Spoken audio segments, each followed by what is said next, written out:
Perkahwinan campur sememangnya menarik dan unik. Kini ia sudah menjadi sesuatu yang biasa di kalangan masyarakat Malaysia. Hari ini kami senaraikan 5 perkahwinan campur orang Malaysia yang pernah viral sebelum ini.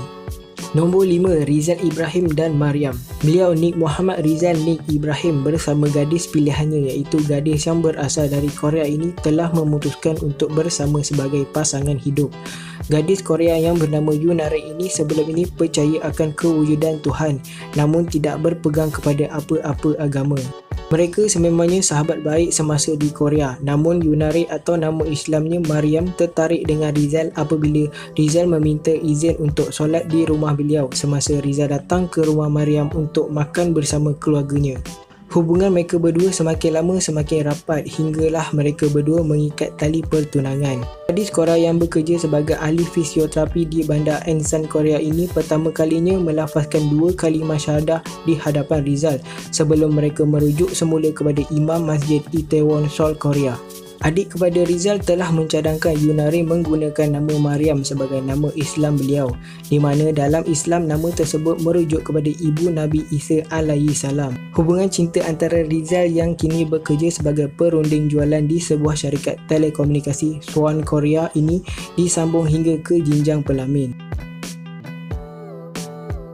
Selepas pasangan ini diijab kabul dengan hanya satu lafaz pada Oktober 2019 yang bertemankan adik Rizal sendiri iaitu Nik Ayub dan beberapa rakan terdekat.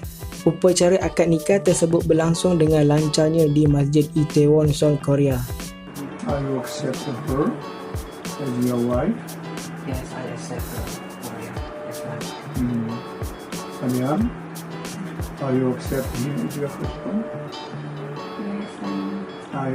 Pasangan ini juga kini semakin dikenali apabila Mariam sekali lagi viral dengan video awet Korea lapar nak mampus. Saya lapar nak mampus. Ya. 그거 하지 마. Oh, you teach me. Nombor 4, Nina dan Hayden. Diceritakan pertemuan mereka bermula di kelas pertama Nina iaitu di University of Winchester. Menurut Nina, semasa itu beliau sudah terlambat sampai ke kelas dan perlu mendapatkan tempat beliau di dalam kelas tersebut. Dan apabila melihat sekeliling, beliau terlihat Hayden yang wajah iras-iras orang Asia. Lalu Nina terus duduk di sebelahnya. Walaupun wajah Hayden seperti wajah orang Cina, namun kenyataannya Hayden ialah jejaka yang berasal dari United Kingdom. Nina juga menyatakan pada mulanya beliau berkawan dengan Hayden kerana ingin berkenalan dengan kawannya Hayden.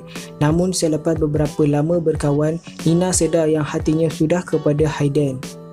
Dan apa yang menjadikan hubungan mereka lebih rapat ialah kerana Hayden juga merasakan perkara yang sama kepada Nina. Selepas 4 tahun di UK menghabiskan pengajian di sana, Nina perlu balik ke kampung halamannya iaitu Malaysia. Dan di sanalah bermulanya pengenalan Hayden dengan keluarga Nina. Untuk belah keluarga Hayden pula, mereka sudah mengenali Nina sejak awal lagi dan mereka merestui hubungan Hayden dan Nina. Selepas berkahwin, pasangan ini juga sempat viral di Malaysia. Namun Nina mendapat kritikan dari sesetengah netizen yang mempersoalkan bentuk saiz badan beliau. Because they thought we had food. Namun walaupun dikutuk dengan pelbagai ayat-ayat yang menyakitkan hati, Nina tetap kuat dan percaya bahawa Tuhan yang menentukan jodoh beliau bersama Hayden. Nombor 3, Yang Kyeon-tong dan Shakirin Niza. Daripada Korea terbang ke UK, sekarang kita mendarat pula di China. Yang Kyeon-tong ialah seorang gadis yang berasal dari Xi'an, China. Beliau kini telah pun berkahwin dengan seorang jejaka Muslim Malaysia yang bernama Shakirin Niza. Menariknya, hubungan mereka terjalin di dalam internet menerusi aplikasi Friendster ketika itu. Walaupun Yang menetap di Malaysia atas urusan pengajian di sini, beliau masih tidak pernah bertemu dengan Shakirin kerana semasa tempoh pengenalan tersebut, Shakirin berada di Syria atas urusan kerja di sana. Selepas beberapa tahun melangsungkan hubungan jarak jauh, akhirnya mereka bertemu dan menerima antara satu sama lain. Selepas Yang tamat saja pengajiannya, mereka berdua membuat keputusan untuk bertunang sebelum akhirnya mereka melangsungkan perkahwinan di Xi'an dan juga Malaysia. yang juga sebenarnya sekaligus mendapat keluarga mertua yang dikenali ramai, di mana ayah kepada Syakirin ialah Muhammad Nizar, iaitu bekas Menteri Besar Perak suatu ketika dahulu. Nombor 2, Khalid Ismail dan Lee Sol. Mungkin ada yang masih ingat dengan Khalid Ismail. Dulunya pernah viral dengan video beliau yang menceritakan tentang budaya Malaysia kepada orang Korea di sana dalam bahasa Korea.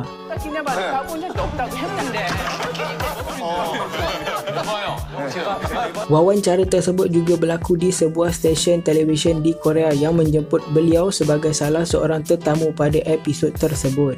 Selain viral dengan video tersebut, Khalid juga sekali lagi viral pada 2018 dan kali ini beliau tidak viral berseorangan, di mana beliau melangsungkan perkahwinan dengan gadis Korea yang bernama Lee Sol, dan yang lebih menjadikan perkahwinan mereka itu viral adalah video gadis Korea tersebut, di mana video tersebut menunjukkan Lee Sol tidak kekok menikmati budu yang dimakan sambil ditemani suaminya. Walaupun awal perkenalan mereka diakibatkan Khalid tersalah hantar chat kepada Lee Sol, namun kerana jodoh yang ditetapkan, mereka kekal sehingga kini.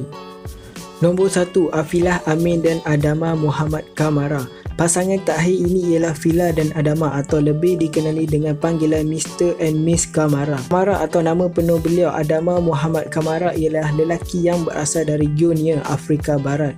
Manakala Fila atau Afilah Amin pula ialah anak jati Kedah. Perkenalan mereka dianggap unik apabila Fila didekati suaminya itu semasa sedang menangis di sebuah kafe di pavilion ketika itu. Dan selepas 4 bulan pengenalan, mereka terus melangsungkan perkahwinan mereka. Menurut Fila, Adama ialah seorang lelaki yang baik dan dia memiliki ciri-ciri lelaki idamannya. Selain itu, ilmu agama Islam Adama juga agak tinggi. Walaupun ketika itu mereka mendapat komen negatif dari netizen, Fila tidak mempedulikan kata-kata mereka. Sebaliknya menganggap dirinya bertuah menjadi isteri Adama. Tidak kisah jodoh kita dengan siapa di atas bumi ini, segala yang diberi semestinya ada hikmah tersendiri. Semoga kelima-lima pasangan tersebut berbahagia hingga ke jannah dan semoga kita semua juga mendapat jodoh yang baik-baik. Terima kasih kerana menonton sehingga akhir video. Itu sahaja video untuk kali ini. Jika korang ada idea untuk next video, sila lampirkan idea korang di ruangan komen. Okey, jangan lupa like dan subscribe.